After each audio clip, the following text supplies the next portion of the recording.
Angels Care Home Health, serving Hayes and the surrounding areas, is a Medicare-certified home health agency providing quality skilled nursing and restorative therapy services to patients in their homes. I love the nurses that come and see me. Angels Care is there to help 24 hours a day, and all services are covered 100% by Medicare for patients who are eligible. Since I learned about Angel Care, I would recommend them to anybody. Angels Care Home Health. We serve patients. Eagle Community Television presents Community Connection with your host, Mike Cooper. Hello and welcome again to Community Connection from Eagle Community Television. Thanks for watching, and thanks as always to the producer and editor of our series, Jeff Durall, along with Eagle Community Television's Brandon Cooley for Camera 2 work today, and also for helping us set up at Sternberg Museum of Natural History with Education Director David Levering. Summer Camps 2017 started 3 years ago. David, what's the purpose of the summer camps? So the summer camps we started here are mostly to get students interacting with natural history sciences, biology, paleontology, geology, in a bit more of an in-depth way here at the museum during the summer. For our middle and high school camps, we also take kids out on camping trips, and so getting them outside interacting with nature and with those natural history fields is a really big deal to us. And again, you've kind of touched on this. Who can attend the camps, David? So we have an elementary camps program that's for 1st through 5th grade. We have a middle school camp program, which is 6th through 8th grade, and then our high school camps are 9th through 12th grade. And give us kind of approximate dates on those, would you? Our middle school camps start at the beginning of June, and those are the first 2 weeks of June. Our elementary camps start on June 16th and run through the end of June. And our high school camps actually start on June 18th, and that's our trip to Ecuador. And then after that, we start our Southwest Biology Camp on July 8th, and that's followed by our high school paleontology camp, which I believe is the last 2 weeks of July. And in one of the segments for Eagle Community Television, you and Brandon talked a little about that Ecuador trip a bit. We can see more of that. Yeah, so I'm really excited. This is going to be our first international camp program, and we will be spending about a week up in the cloud forest in Ecuador. We'll be up about 7,000 feet up in the mountains. And then we'll be coming back to Hayes, and the students will be participating in going back through all the data we collect, all the pictures, and organizing everything. So doing the field component as well as all of the organizational stuff. How many are going? We have 3 students this year. We're going to be reorganizing it a bit next year so that hopefully we'll be able to pull more kids in, but it's all returning students this year. They'll all be 3rd or 4th year returners, and I'm really excited to get them up there. What about experiences in the summer camps, David? So give us some ideas of what young people can experience. Well, I mean, starting with our elementary camps, we have staff that will be working with the kids in these different topics of earth and life sciences. It's a really good way for these kids to meet other students that are excited about these topics the same way they are. They get to spend an entire day dedicated to that one subject, working with museum staff and doing games and looking at different exhibits and teaching specimens. So it's a really good way to engage their interests in a very intense way. For our middle school camps and high school camps, we're kind of doing that same thing, only it's an entire week or 2 weeks the students are spending together, and they're out gaining outdoor skills, learning how to camp, learning how to cook in the outdoors, as well as learning how to use some of these tools that field paleontologists or field biologists would normally use in their jobs. So it's skill development as well as education and just general positive experience. A lot of hands-on there. Yes, absolutely. Well, what about cost for the camps? So our elementary camp programs are $60 for general public, and then, $70 for general public, $60 for museum members.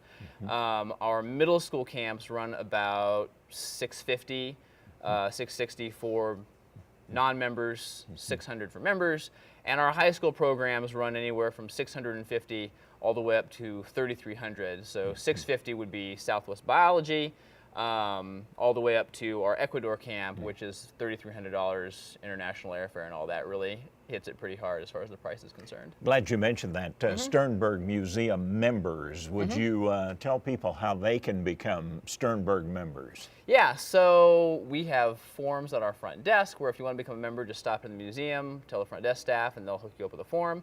You can also find printable copies of those forms on our website. There's different buttons where you can click on and it'll take you to that form, which you can print out and mail in. And a lot of different levels of membership. Yeah, right, absolutely. David? Everything from individual to family membership, to family membership plus guests, to sponsorship level members where you're getting additional family passes and things like that. By the way, you may have seen, speaking of the summer camps, this nice little flyer that's been out in the community that David has put together on those summer camps. And speaking of costs, David, back in January, our story from University Relations indicated that you were getting creative in finding funding for scholarships for students to attend. Tell us about that. Yeah, so we have been giving out a lot of financial aid funds to our students attending our summer camp programs. And last year we gave out about $4,500. This year we're going to be giving out about $9,000 to mostly students from here in Kansas. That money we've raised over the past 9 months or so through private donors, through fundraising operations that we've been conducting here at the museum from all over the place, as well as money left over from tuition paid by students last year that wasn't used to actually pay for campus operations. So we're rolling some of those profits back over into our financial aid pool. And almost double then from last year. Yeah, so we have a lot more students interested in signing up for the camps that are from some of these lower income or rural communities around Kansas, and so our need for financial aid opportunities has increased greatly because we have more of those students who know that there's a financial aid program and are interested in attending and are actually signing up, which is great. So we're very happy that there is a demand for increased financial aid funds. We're really excited to get those kids outside this summer. And for those who might want to contribute to this fund to help out, how do they do that? Contact you? Yeah, so that would be the best way to do it, is to contact me. There's a few different ways that they can do it, depending on what kind of level of donation they want to do.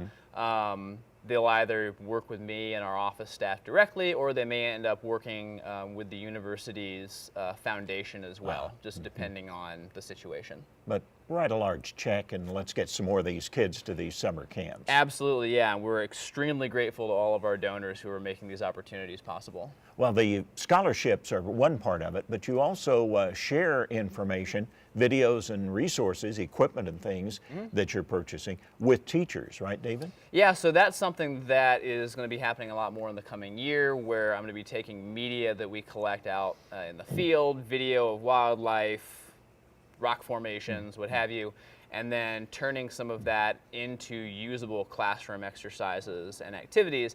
And that's something that I'll be interacting a lot more with some of our Kansas biology teachers this coming fall. The Kansas Association of Biology Teachers Conference is going to be here at the museum.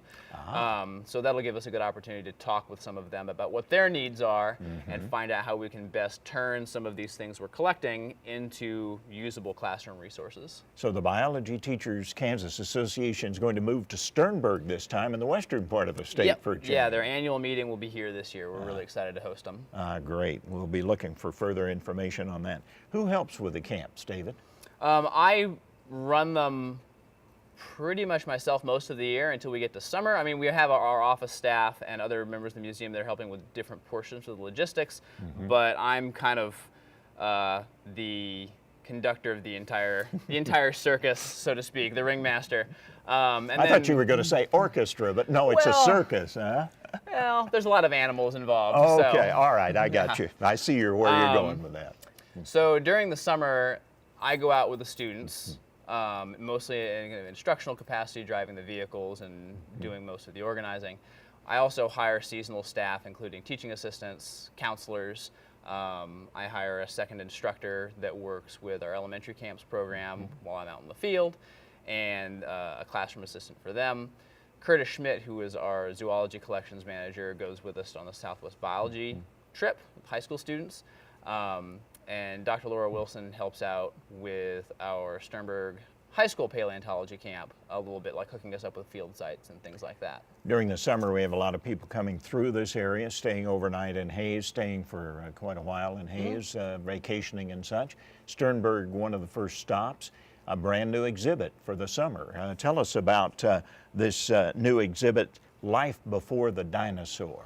Yeah, so this exhibit's going to have a lot of fossils and prehistoric animals that existed before the dinosaurs came about, which is something that I'm really excited for both our visitors coming off the freeway as well as folks who just live here in Hayes to come and check out, because it's a time period that doesn't get enough attention, in my opinion. There's a lot of really neat biology, there's a lot of really neat natural history that goes on in this time, and I think a lot of it either just gets lumped in with the dinosaurs or forgotten in general, and I think that it's going to be a really neat thing for folks who are visiting the museum to see all of this other life that existed before the dinosaurs came about.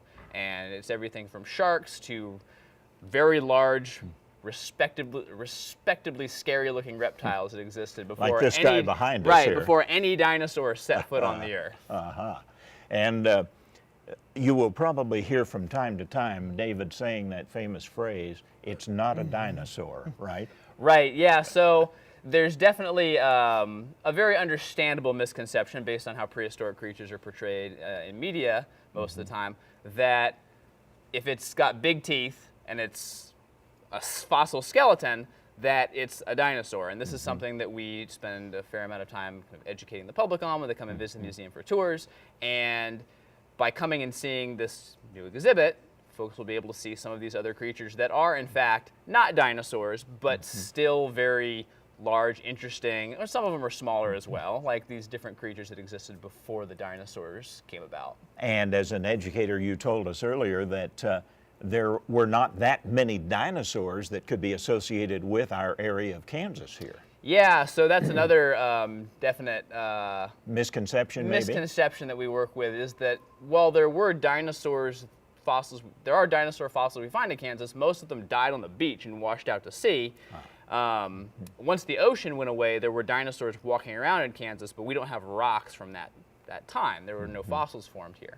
The fossils that we have here formed in rocks at the bottom of that ocean, and most of those reptiles, things like mosasaurs, plesiosaurs, pterosaurs, things like that, are not dinosaurs. They're different kinds of reptiles, kind of like how turtles and snakes are reptiles, but they're not the same thing at all. All of these other animals we find fossils of are reptiles, but they're not the same thing as a dinosaur. So it's a little bit of dispelling some confusion. And finally, in our last minute, David, one of the stops that folks should make when they tour Sternberg is the Dr. Howard Reynolds Nature Trail area. Absolutely. So we get a lot of bird life that comes through there during the summer. We take some of our elementary camp groups out there to look for insects, wildflowers, reptiles and amphibians, birds. It's a really neat area to check out, especially if you can get there early in the morning. There tends to be a lot of bird life that is hard to find anywhere else in Hayes except for maybe a few of the parks. Life Before the Dinosaurs and Summer Camps 2017 with Education Director at the Sternberg Museum of Natural History, David Levering, our Community Connection.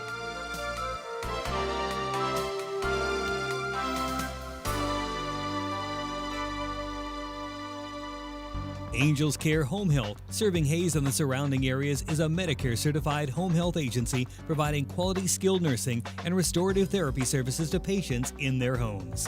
My Angel Care physical therapist taught me how to do exercises safely. Angels Care is there to help 24 hours a day, and all services are covered 100% by Medicare for patients who are eligible. It gives us independence in our home. Angels Care Home Health. We serve patients.